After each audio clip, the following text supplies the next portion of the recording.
मी भाऊ तोरसेकर. तुम्ही बघत आहात प्रतिपक्ष. मित्रांनो, मराठा आंदोलन संपलं.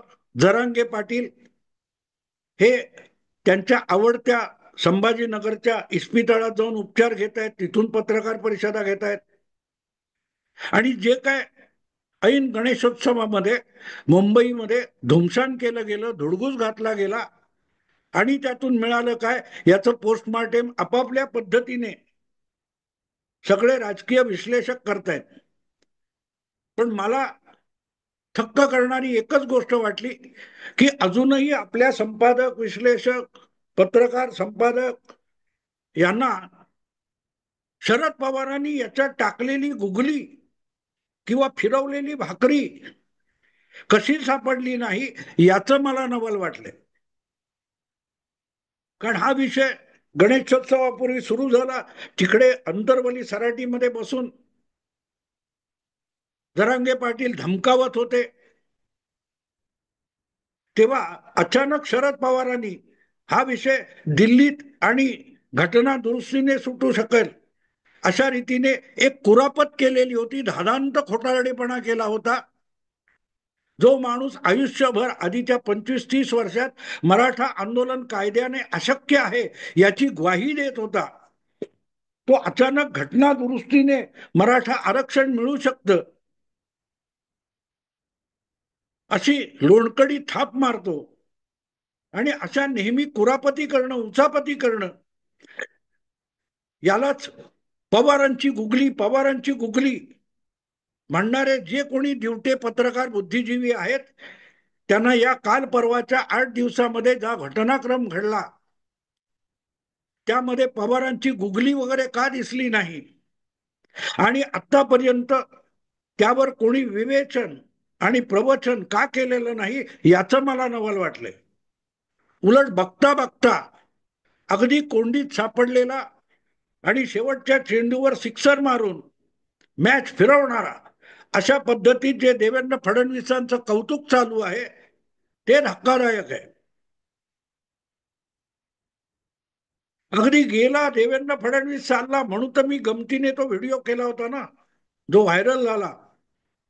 अनंत चतुर्दशी पूर्वी कदाचित फडणवीस सरकारचं विसर्जन होईल असा व्हिडिओ मी केला होता. जर बातम्या ऐकायला मिळतात त्या खऱ्या असतील, कारण त्या खोट्या आहेत याची मला गॅरंटी होती. आणि म्हणून मी सांगितलं की जे सोकॉल्ड पुरोगामी, अँटी ब्रॅह्मिन, अँटी भाजप, संघ विरोधक, संघ तिरस्कार करणारे, भाजपग्रस्त, मोदीग्रस्त असे जे जे कोण बोलतायत, वागतायत, लिहितायत, बोलतायत, त्यांचे वक्तव्य खरी असतील तर मग अनंत चतुर्दशीला गणेशोत्सवाचं विसर्जन होईल, पण त्याच्या आधी देवेंद्र फडणवीस सरकारचं विसर्जन होईल असं भाकीत मी केलं होतं. कारण ते होणार नाही याची मला खात्री होती. हे सगळे धादांत खोटं बोलतायत, मनगडंत बोलतायत याची मला खात्री होती. कारण हे सगळे नेहमी शरद पवारांच्या उचापतीला गुगली ठरवण्यासाठी आपली बुद्धी पणाला लावणारी मंडळी आहेत. पण यांना कधी कळलं नाही की शरद पवार उचापती करतात त्याला सर्वसाधारण भाषेमध्ये, सामान्य लोकांच्या भाषेमध्ये उंगली करणं म्हणतात, गुगली नाही. भले क्रिकेटच्या इंटरनॅशनल परिषदेचे शरद पवार अध्यक्ष राहिलेले असतील दीर्घकाळ, तरी त्यांना क्रिकेटमधलं काय कळतंय मला माहित नाही, पण उंगली करणं त्यांना कळतं, जे टपोरी भाषेतला शब्द आहे उंगली करणं. पवार सातत्याने उंगली करत आले. मग 2014 मध्ये भाजप शिवसेनेला वितुष्ट वाढावं म्हणून परस्पर भाजपला पाठिंबा देणं असो, किंवा 2019 मध्ये शिवसेना भाजप युतीला बहुमत एकत्र असताना मिळालं तर त्यांना फुटून महाराष्ट्राच्या राजकारणाचा विस्फोट करून टाकणं, याला उंगली म्हणतात, गुगली नाही. पण आपल्याकडचे सगळे पुरोगामी बुद्धिजीवी या उंगली करण्यालाच गुगली ठरवत बसले. अँग्री ओल्ड मॅन वगैरे वगैरे काय काय वर्ण झाली. साहेब पावसात भिजले आणि महाराष्ट्राचं राजकारण फिरलं. आठवतं मित्रांनो? आठवतं ना तुम्हाला? मुद्दा असा आहे की मग गेल्या 7 दिवसामध्ये 10 दिवसामध्ये जरांगे पाटील हा जो अध्याय अंतरवाली सराटीमध्ये सुरू झाला, गोकुळाष्टमी काय त्या दहीहंडी पासून सुरू झाला आणि अनंत चतुर्दशीच्या आधी आवरला गेला गौरी गणपतीपर्यंत, त्यामध्ये यापैकी कोणाला पवारांची गुगली का दिसलेली नाही?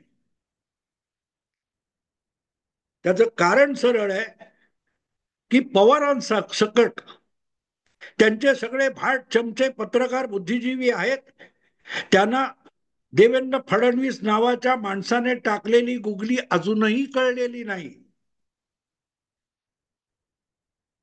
अगदी काउंटडाऊन चॅनेलवर लावला होता, 3 वाजेपर्यंतची मुदत दिली, इतकी मिनिटं उरली, इतके सेकंद उरले, काय झालं? सुप्रीम कोर्टात सुनावणी, काय ते हायकोर्टात सुनावणी सुरू झाली, त्याचं लाईव्ह अपडेट दिले जात होते.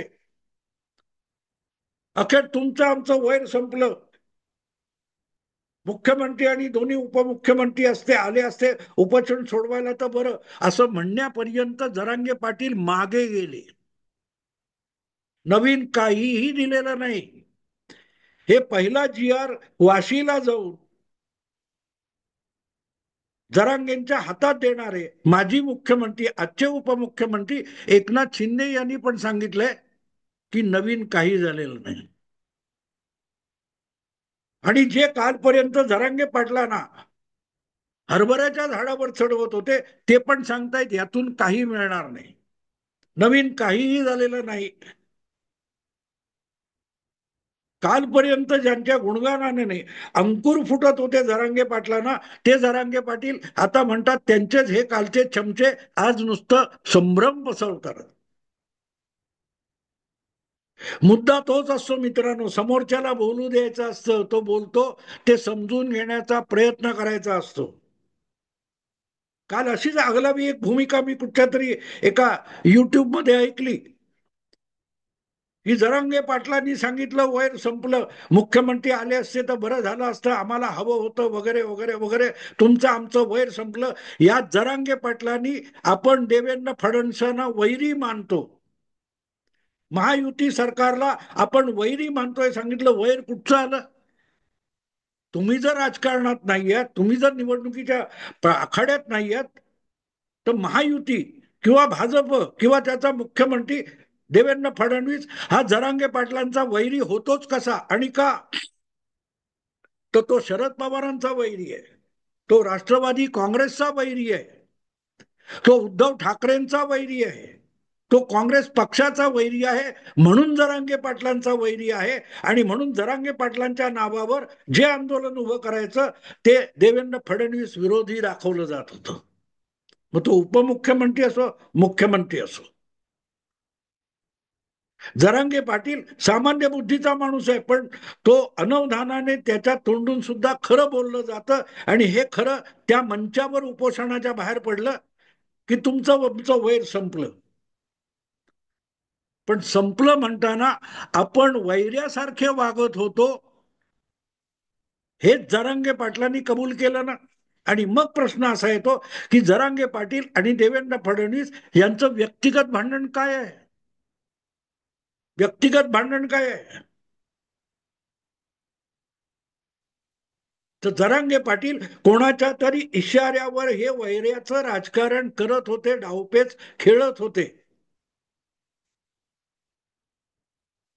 आणि मग आपापला जो भाजप द्वेष आहे, संघ द्वेष आहे, फडणवीस द्वेष आहे, त्यासाठी हे बाकीचे सगळे निर्भय होऊन त्यांच्या पाठीशी उभे राहत होते. आपापला अजेंडा प्रत्येक जण जरांगे पाटलांच्या आरक्षण आंदोलनात घुसवत होता. त्यांना मराठ्यांच्या आरक्षणाशी काय ते काही कर्तव्य नव्हतं. भाजप विरोधात आहे ना आपण घुसायचं.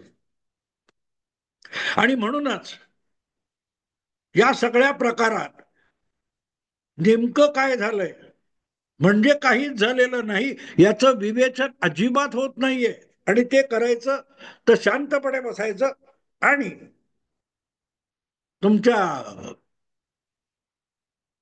प्रत्येकाची वक्तव्य बारकाईने ऐकायची, समजून घ्यायची. तिथेच जिथे विखे पाटील वगैरे आले होते त्या टाइमलाईनवर मी वेगळं बोलणार आहे, टाइमलाईनवर वेगळं बोलणार आहे. मग जरांगे पाटील हे उपोषण गुंडाळून का निघाले, त्याचा सगळ्यात मोठा गौप्यस्फोट होऊ शकतो. काही मिळालं म्हणून नाही, तोच तर गौप्यस्फोट आहे. तिथे समोर बसलेला तो केदार नावाचा त्यांच्याच काय तो गटातला वकील, तो त्या जी आरच्या मसुद्याबद्दल आक्षेप काहीतरी घेत होता. गपरे म्हणून त्याला जरांगे पाटलांनी गप्प केलं. तो आता बोंबलत फिरतोय, अनेक चॅनेलवर दिसतोय, वक्तव्य करतोय की यातून काहीही निष्पन्न होणार नाही, हे त्यांचाच वकील सांगतोय. पण तो जेव्हा मोक्याच्या वेळी सांगत होता तेव्हा त्याला गप्रे करून जरांगे पाटील गप्प बसवतात.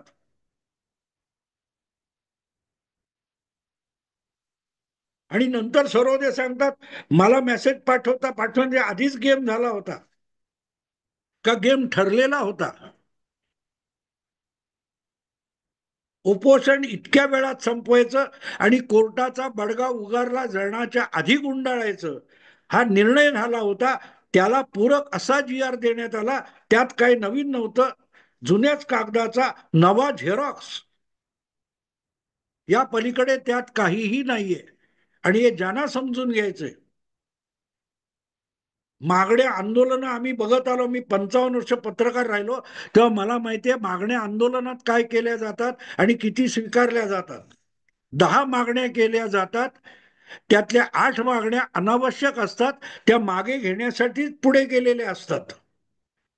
कमीत कमी 2 अत्यावश्यक मागण्या मंजूर व्हाव्यात. पण मागणी पत्र असेल तर अर्धा तरी मागण्या दिसल्या पाहिजेत, म्हणून मागण्या असतात. जरांगे पाटील यांची सगळ्यात मोठी मागणी काय होती? सगळे सोयरे सरसकट, हे 2 शब्द अतिशय महत्वाचे होते. काय होते? जरांगे पाटील यांच्या गेल्या जी आर, त्याच्या आधीचं उपोषण, या सगळ्यामधलं सार तुम्ही काढलं तर एकच मागणी महत्वाची होती. ती 2 शब्दांची मागणी आहे. सरसकट सगळ्या मराठ्यांना कुणबी प्रमाणपत्र मिळालं पाहिजे आणि त्यांच्या सगळ्या सोयऱ्यांना सुद्धा कुणबी प्रमाणपत्र मिळालं पाहिजे. त्यामुळे सरसकट आणि सगळे सोयरे हे 2 शब्द हे या आंदोलनात परवलीचे शब्द होते. आणि तेवढ्याच 2 शब्दाचा अंतर्भाव नसलेला जी आर जेव्हा येतो तेव्हा नवीन काहीही मिळालं नाही, एवढाच त्याचा अर्थ होतो, जो एकनाथ शिंदे माजी मुख्यमंत्री सरळ सरळ प्रतिक्रिया देताना सांगतात.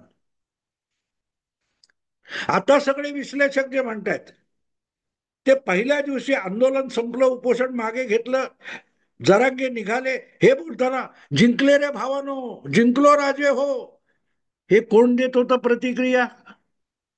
जे आज काही हाती लागलं नाही म्हणून रडारड करतायत, ते ज्या वेळेला उपोषण उठलं तेव्हा काय बोलत होते, हे बघा, हे बघा.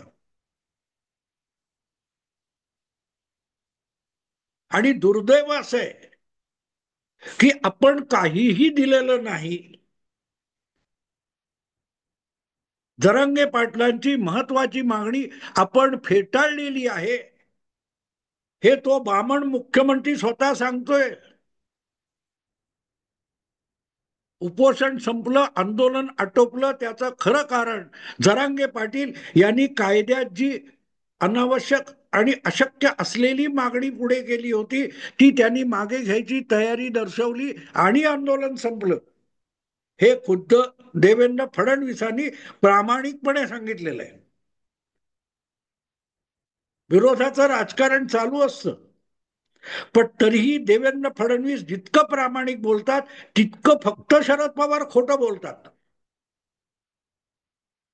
उपोषण संपल्यानंतर पहिली प्रतिक्रिया देताना देवेंद्र फडणवीसांनी साफ साफ सांगितलं की कायद्याच्या चौकटीमध्ये आणि कायद्याच्या चाकोरीमध्ये सरसकट आणि सगळे सोयरे हे शब्द अडचणीचे होते, ते काढल्याशिवाय जी आर होऊ शकत नव्हता. आणि तेच शब्द धरून जरांगे पाटील तलवार उपसून अंतरवली सराटीपासून मुंबईला आले होते. मुंबईत घुसणार, गणपती घेऊन घुसणार. मग त्याच दोन शब्दांची मुंडी उडवून कुठला पराक्रम साधला गेलाय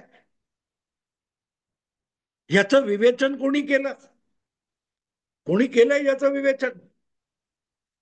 की जे महत्वाचे शब्द होते सरसकट सगळ्यांना मिळाली पाहिजे. वाशीला जो जी आरचा मसुदा दिला होता त्याच्यात आणि आजच्या मसुद्यामध्ये तसूभर फरक नाहीये. अक्षर इकडची तिकडे गेली असतील, पण वाशीला दिलेला मसुदा किंवा जो काही जी आर होता त्यानंतर आमची फसवणूक झाली म्हणून पुढचं आंदोलन हे गेले 2 वर्ष जो तमाशा चालला होता त्यामध्ये हे दोन शब्द महत्वाचे होते की सरसकट सगळ्या मराठ्यांना आणि त्यांच्या सगळ्या सोयऱ्यांना कुणबी प्रमाणपत्र. हे आजच्या जी आर मध्ये आहेत का? नसतील तर ही फसगत आहे. हे आज कळत नाही, हे 2 महिन्यांनी कळणार असेल तर मग असा नेता ज्या आंदोलनाला असतो त्याला परत परत फक्त पराभूत व्हावं लागेल, हाती काहीही लागणार नाही. आणि म्हणून मी सुरुवातीपासून महाराष्ट्राला दुसरा अण्णा हजारे मिळाला असं बोलत आलेलो आहे. जसजशी उपोषणांची पुढची पुढची शिडी चढली जाईल तसतसं त्या उपोषणातली मजा संपून जाईल. अण्णा हजारे जनलोकपाल आंदोलनानंतर संपले, आटोपले. तुम्हाला समजावून समजत नसेल तर तुम्हाला उल्लू बनवावं लागतं, त्याला गुगली म्हणतात. लहान मुलाला आपण तो टेबलावर आपटला, खुर्चीवर आपटला तर त्याला सांगता येत नाही, मग आपण खुर्चीलाच 2 थपडा मारतो आणि पोर खुश होतं. त्यापेक्षा जरांगे पाटील यांना अन्य कुठल्याही कृतीतून खुश करता येणार नव्हतं. मुख्यमंत्री देवेंद्र फडणवीसांनी टेबलाला थप्पड, चोप आता बघ त्याला मारलं ना, आता आता रडायचं नाही, आणि जरांगे पाटलांचे रडगाणं थांबलं. या पलीकडे या आंदोलनाची वेगळी सांगता झालेली नाही. हैदराबाद गॅजेट प्रमाणे कारवाई होणार, सातारा गॅजेटचा सुद्धा विचार होणार. सरसकट नाही, सगळे सोयरे नाही. मग मला सांगा की मिळवलं काय? एक मराठा हाक मराठा. जरांगे पाटलांनी ह्या घोषणेला लाख मराठा नाही, हाक मराठा करून टाकलं. याचा अर्थ देवेंद्र फडणवीसांनी फसवणूक केली का? बिलकुल नाही. जी गोष्ट फडणवीसांच्या हातातच नाही, जी गोष्ट मी परत परत सांगतोय, राजस्थानचं गुज्जर आंदोलन, हरियाणाचं जाट आंदोलन आणि गुजरातचं पटेल आंदोलन ज्या खडकावर येऊन आपडलं त्याच खडकावर मराठा आरक्षणाचं हे तारू फुटणार, कोर्टाच्या खडकावर फुटणार, हे मी परत परत सांगत आलो. तेच खरं ठरले. मुद्दा असा आहे मित्रांनो की यासाठी आक्रस्ताळेपणा करून संयमाने, सामंजस्याने, समन्वयाने जो विषय सोडवता आला असता तो इतका आता गुंतागुंतीचा आणि जटिल करून टाकलाय की नजीकच्या काळामध्ये कुठच्या अन्य मार्गाने सुद्धा हा विषय लवकर सुटण्याची शक्यता नाही. जरांगे पाटील आणि त्यांच्या हेकेखोर वृत्तीने या विषयाचा सत्यानाश करून टाकलाय. हे आज पटणार नाही, आवडणार नाही त्याच्या समर्थकांना.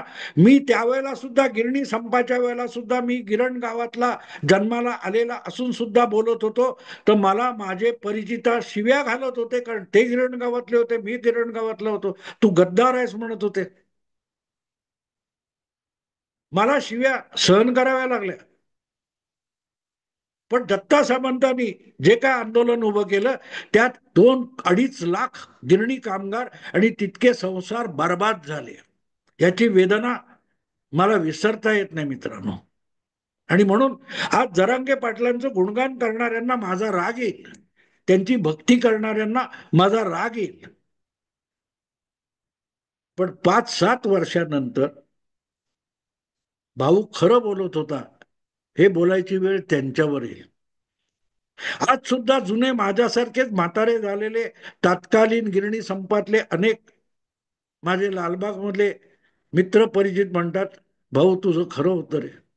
मला आनंद होत नाही मी खरं ठरल्याचा. मी ते थोपवू शकत होतो, थांबवू शकत होतो ते नुकसान.